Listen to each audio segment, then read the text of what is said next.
This is on behalf of Annie Regalulia B. She prepared this acknowledgement and allowed me to read it for her. Our hearts are overflowing with gratitude for everyone who stood by us and our beloved Mama during such a challenging time. It is hard to put into words how much your support means, especially when I was struggling to find someone to care for her.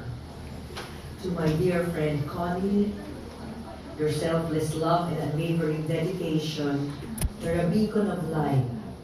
You stepped up without hesitation, putting every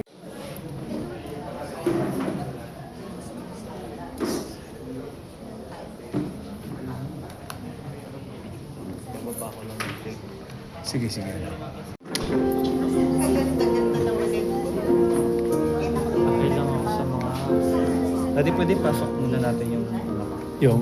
Gamit. Sige. Tara. Sige.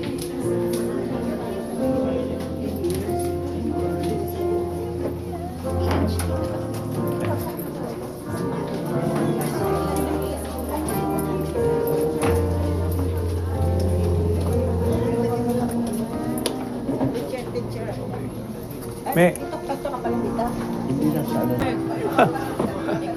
hindi natutuwa lang ako kasi daming umaten.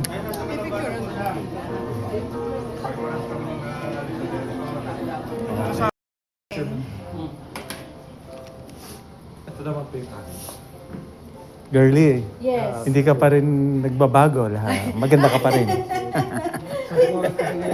That is good all the time. Ano ba sikreto natin? Ay. Huwag magpa-stress. Oh, good. Mama. Kasi lang... Siguro